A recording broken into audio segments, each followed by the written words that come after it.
You were born to win, but to be a winner you must plan to win, prepare to win and expect to win. बहुत शानदार बात है साथियों। हम सभी लोग जीतने के लिए पैदा हुए हैं, ये तो सही बात है, लेकिन जीतने की तैयारी कितने लोगों ने करी, जीतने का सपना कितनों ने सोचा। मैं एक सिंपल सी बात आपसे पूछता हूं, आज बैठ करके अपने साथ कुछ बुनियादी प्रश्न करिएगा, कुछ बेसिक प्रश्न हैं जिन्हें आप अपने आप से पूछने का प्रयास करिए।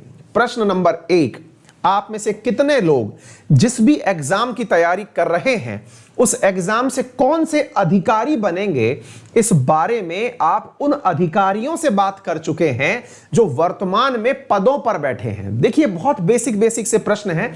आज कुछ 5 प्रकार के प्रश्न देने की कोशिश कर रहा हूं। आप इन प्रश्नों का ना सेल्फ असेसमेंट करिए और आप खुद से सोचिए कि आप कितने सिंसियर स्टूडेंट हैं, है ना। कुछ चलते हैं, बुनियादी प्रश्न है, नोट डाउन कर लीजिए कहीं भी जगह जहां मिले। पॉइंट नंबर 1, अगर आप यूपीएससी की तैयारी कर रहे हैं तो क्या आप किसी यूपीएससी क्वालिफाइड आईएएस ऑफिसर से पर्सनली मिले हैं? पॉइंट नंबर 1, आपको आईएएस ऑफिसर से मिलकर के उसकी कार्यप्रणाली के बारे में जानकर कैसा लगा, वो पॉइंट नंबर 1 में पूछ कर देखिएगा कैसा था। ये खुद से सवाल करिए। नंबर 2, क्या आपने प्रॉपर तरीके से अपना सिलेबस देखा है? जिस एग्जाम की आप तैयारी कर रहे हैं, बहुत जस्ट मतलब अपने आप के साथ जितना ज्यादा सच्चे रहेंगे आप, जितना आप जेन्युइन तरीके से अपने आप से ईमानदारी से बात करेंगे, वो आपके लिए उतना ही कारगर होगा। नंबर 2, क्या आपने प्रॉपर सिलेबस देखा है? अब आप में से कुछ लोग कहेंगे खूब देखा है सर सिलेबस।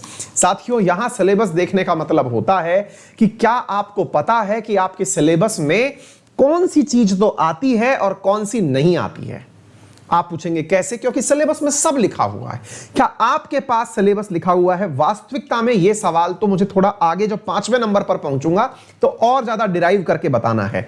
दूसरा सवाल, क्या आपने सिलेबस देखा है? नंबर 3, बेसिक प्रश्न, क्या आपने जो भी पढ़ा उससे आए हुए प्रीवियस ईयर क्वेश्चंस देखे हैं? आप तैयारी में उतरे, लेकिन क्या आपने देखा कि किस तरह के प्रश्न उस परीक्षा में पूछे जाते हैं? एनालिसिस, सिंपल एनालिसिस है ये। नंबर 4, क्या आपको लगता है कि आपका सिलेबस एग्जाम तक कंप्लीट हो जाएगा? ये कुछ बेसिक सवाल हैं। यदि कोई विद्यार्थी इन प्रश्नों को बोर्ड पर लिख करके रख ले, अपने सामने बना करके रख ले, तो मुझे नहीं लगता कि उसको सफलता से कोई दूर ले जा सकता है। कोई ताकत ही नहीं है दुनिया की जो उसे सफलता से दूर ले जाए। ठीक है? क्या आपको लगता है कि आपने जो सिलेबस कर रखा है, पढ़ाई कर रखी है, वो आपके एग्जाम तक कंप्लीट हो जाएगा विद रिवीजन? रिवीजन का अर्थ है कि एग्जाम जब है उससे 2 महीने पहले आपको पूरा सब्जेक्ट आता होगा और आप रिवाइज करने के लिए तैयार होंगे। और आखिरी प्रश्न सिलेबस से ही जुड़ा हुआ है और वो ये है कि क्या आपको सिलेबस टिप्स पे याद है? क्या आप पूछेंगे कौन भला सिलेबस टिप्स पे याद करता है? विनर्स करते हैं। जो सक्सेसफुल कैंडिडेट्स होते हैं उन्हें सिलेबस टिप्स पे याद होता है। आप पूछेंगे ये कोई पेपर में पूछा जाता है क्या? जनाब, पेपर ही वहीं से पूछा जाता है। अब आप देख लीजिए आपकी तैयारी कैसी है। यदि आपकी तैयारी टिप्स का मतलब है कि आपको पता है कि यह आता है, यह नहीं आता है, अगर आप इस प्रकार से अपनी तैयारी में तैयार हैं तो यह है आपका विनर एटीट्यूड। यही वो एटीट्यूड है जो आपको सफलता दिलाएगा। अपने आप के साथ आज बैठ करके इसका संजीदा तरीके से एनालिसिस करिए। आपको अगर एनालिसिस प्रॉपर तरीके से करने पर आप अपने आप को 100 में से 100 नंबर देते हैं तो मुझसे आज ही लिखवा लीजिए कि आप सफल होंगे। वो बात दूसरी है कि परीक्षा के समय कोई आपके साथ आपदा ना आ जाए, लेकिन अगर आपका एटीट्यूड पूछा जाए तो ये सफल वाले का एटीट्यूड है। डन? तो चलिए शुरू करते हैं आज के सेशन को। आज के सेशन में पहला सवाल